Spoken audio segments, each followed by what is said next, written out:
Hey, good morning, everyone. I'm going to give everybody a chance to get on here. Us hairdressers are not the most prompt crew for the most part. I picked Wednesday morning at 10 because I feel like it's the middle of the week. Everybody starts to drag a little bit and need some inspiration to get through the rest of the week. And I'm not an early morning person, so 10 a.m. is pretty much the earliest that I can commit to. And this is the time that I have my coffee every morning. And there's nothing that I love more besides my family than coffee and talking about hair color.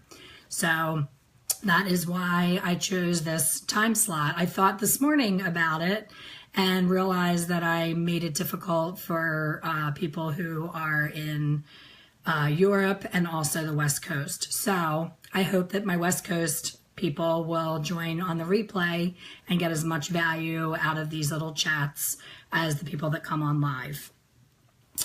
So today I wanted to talk about client expectations versus reality. After 30 years of being in the industry, the only time that I have an issue with a client, it's never I don't like what you did. I want to redo, I hate it. There's no tears. Like, when you're first starting out and you just can't make a client happy. So I'm blessed to have the knowledge to be able to perform and give the exact service that the client asks for. Where there's a disconnect and I still have issues. I just had an issue about 2 weeks ago with a new guest. It's always with someone new because my current clients, God bless them, they don't even question anything. They sit in my chair and they let me do my thing. So that, hey, Sarah, so that is where it gets really easy when your clients just sit and trust. Hi, Tori. Your grandson is gorgeous. Congratulations. So clients come in, they have a photograph. 9 times out of 10, it is either a celebrity or it's one of the Guy Tang creations that he had the luxury of having an entire 8 to 9 hour day to perform. And on the YouTube videos that consumers are watching, they see the beginning and they see the end, and they don't see how long of a process it was, how time consuming it was, and sometimes how spread out over time that it was. So the importance with starting out with that guest is taking the time in the consultation to really discuss the reality of what you're doing. If they show you a picture, for example, one of my daughter's best friends just texted me yesterday, and her and my niece both go back and forth between really dark brunette and really blonde, like my color blonde, seasonally. But they're not great about treatments, about taking care of their hair in between. So I always deepen the hair with a demi sheer acid color so that it can be turned back into a lighter shade. But these young girls have girlfriends that are in beauty school. They have girlfriends who will grab a box in the supermarket and say, oh, I'll throw it on for you. So then what I'm left with is, I don't have any idea what is on that hair, and me always putting the health of the hair first, I want to make sure I go slow and take it over time to keep the integrity of the hair. So this is, I think, the hardest thing to really convince a client that you're not being lazy and you're not being difficult, that you know the hair better than they do, and that it really does matter how long it takes. So one of the biggest offenders that has created this mess for us is the Khloe Kardashian example. Tracy Cunningham has done an amazing job of taking Khloe from that Kardashian dark color that everybody all of a sudden had to have to a really pale blonde, and you never see her with regrowth because she's Khloe Kardashian. So she gets it done every time she sneezes, she gets a root retouch. So even Tracy, her colorist, put a picture on her Instagram, and she showed, most of you who follow me have seen that picture because I've reshared it on all of my social media because I love that photograph. It showed her going from the darkest of dark to a milk chocolate. And then 6 months later, it was light brown. 6 months later, it was lightest brown. Then it was dark blonde. Then it was dark blonde with highlights. She did it very gradually and very healthy over time. And now she's able to have her blonde hair because all over globally, everything has already been altered. So she has less hair. She only has to deal with the new hair that's grown in, not all of that dark hair every single time, if that makes sense. So in the client consultation, I had a new client 2 weeks ago, and she brought me in all these photographs of her, which I love. I always tell the client, bring me a photograph of you when you've been close to the color that you're coming to me for. Don't bring me J-Lo, don't bring me Beyonce and all these celebrities that have loads and loads of extensions and it's not reality. Let me see you. Let me see if it matched your skin tone, whether I even like you in that shade, and whether I would recommend something else. So she brought all these pictures in, and in my opinion, the photos that she showed me, the overall color was very brassy. And if you also know me, you know my line in the sand is the whole base breaking thing. I know a lot of people disagree with me, but I feel like base breaking just creates this unnatural living somewhere between orange and light gold color that just doesn't happen in real hair. So that was the shade. This girl was African American, and she had her whole entire head lightened, and it was that rusty, excuse me, rusty orange yuck color that just fought with her skin tone. So in the consultation, I explained to her that I'm not a fan of base breaking, and would she allow me to show her an alternative and lighten her entire global hair, but using foils so that I can lift past where I need to lift with all the rusty, brassy color, and then deepen it all over with a liquid acidic glaze. So she was totally on board. She understood. I showed her photographs. I was as clear as I possibly could be.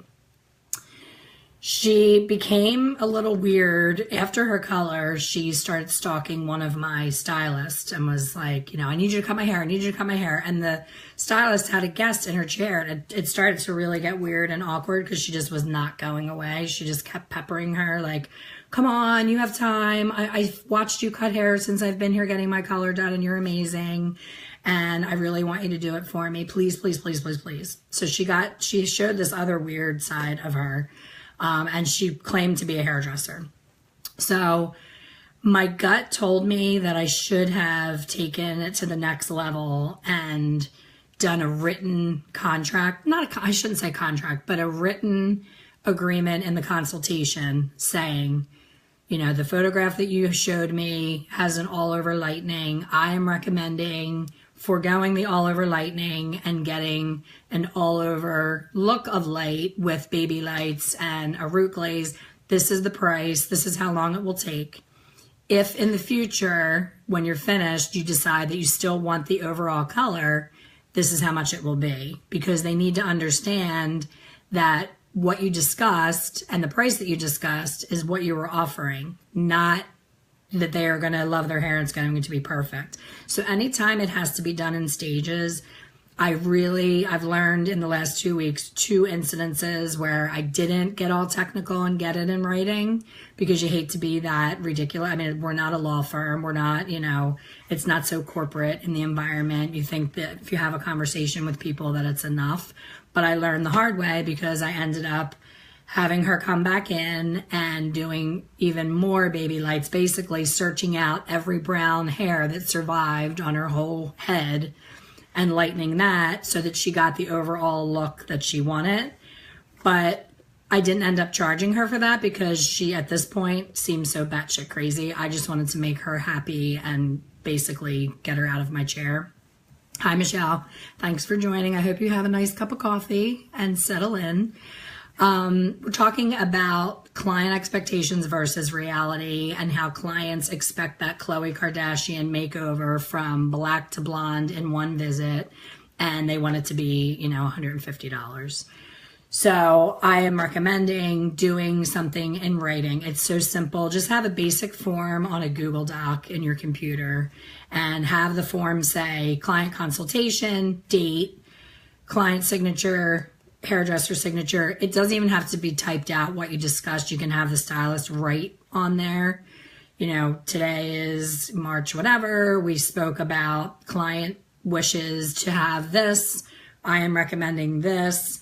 The overall finished result will take blank appointments. And that's when you say 2 appointments, 3 appointments. It just protects you for them coming back and wanting a whole other visit. And then you have to eat up your time and not get paid for it. So I had it happen again with one of my stylists, a client. This is the typical, I love when a client hasn't been in a long time, and usually it's because they're going somewhere that's, you know, has a Groupon or is less money. And I get it. People have to make cutbacks and life is hard and expensive. So this woman hadn't been in, we looked in her history. She hadn't been in since 2016. She was a great client. She was never difficult when she was with us. We always enjoyed her visits. And she always loved her color. So when they leave, when you know that they're really happy with their hair and they leave, you know it's either they moved, their husband's bitching about the price, you know, it's usually one of those things. So she came back in out of the blue and went to the same exact colorist that she always went to. And she proceeded to tell the colorist the history of where she's been. Oh, I've been going to my friend. She comes to my house. Blah, blah, blah. So now we're in a position where we have no idea what we're dealing with. There could be henna, there could be manic panic, there could be sun-in, there could be so many things with minerals and things that react with our professional products that you're setting yourself up right off the bat because you don't know the history of the hair. So they had a nice conversation. You know, the stylist welcomed her back. It's so great to see you. You never want to make a client feel bad about coming back. So they hit it off right away. They discussed, you know, what the goals were. Because there was so much going on in the hair, the colorist from my salon said, you know, let's just get this started and get you started back to where you were. It's not going to look exactly like it used to when you were coming here because you have a lot going on. I recommend lightening your whole base because you're so grown out that no matter how many highlights I put in, it's not going to get you to where you were in one visit.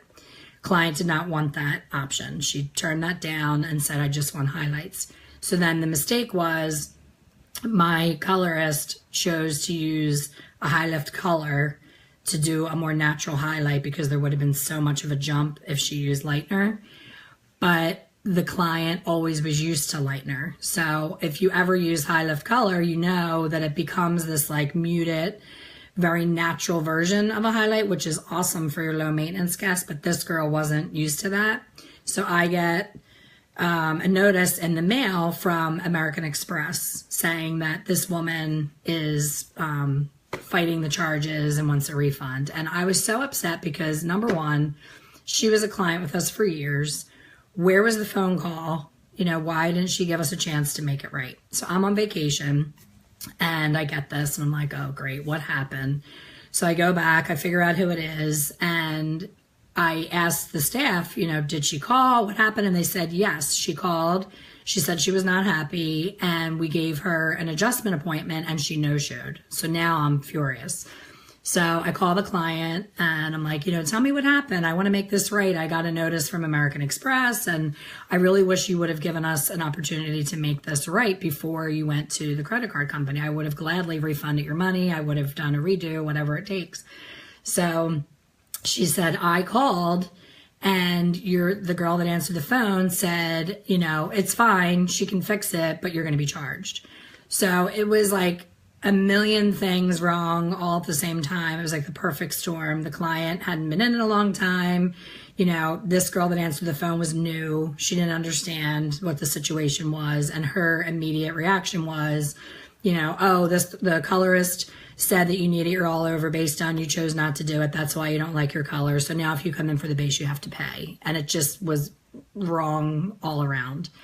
So my advice as far as why I'm telling you this story is always let the client give their version before you get upset with, your coworkers or staff or whatever. Like once I heard everybody's version, I realized that the client has no idea that her coming in with all that color on her hair would have ever inhibited us from doing what we've always done. They don't understand the layers and layers underneath of their color. They think it's like a magic eraser, like one of those Mr. Clean magic erasers, that whatever we do is just going to completely erase everything that's on there and make it beautiful again. So that's the lesson. I like to keep these chats short because everyone needs to finish their coffee and go to work.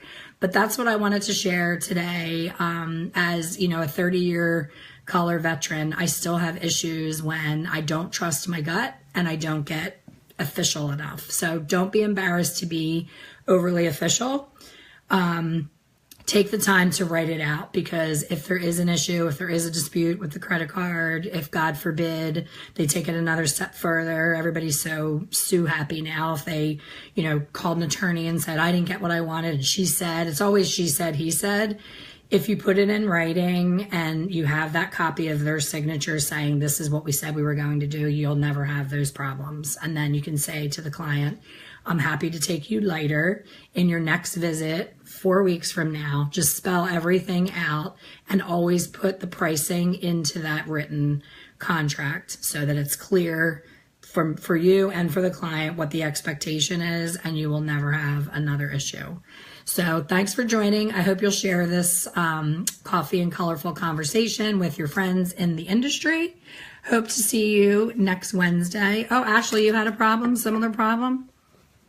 Yeah, definitely get that Google Doc and just, you can print out 10 of them and put them in your drawer just to have them. And when someone is a little goofy from the beginning. Thank you for the hearts. From the beginning of the consultation, you can tell if they're going to be difficult. So just protect yourself. Thank you, Catherine. You have a good day too. And I hope to see you guys next Wednesday. If there is a topic that you have a question on or you want to discuss, I usually decide, right before I go to bed on Tuesday night what I'm going to chat about, but I'm always open to suggestions and just could talk about hair color all day long. So thanks for joining. Be sure to share, and I will see you next week.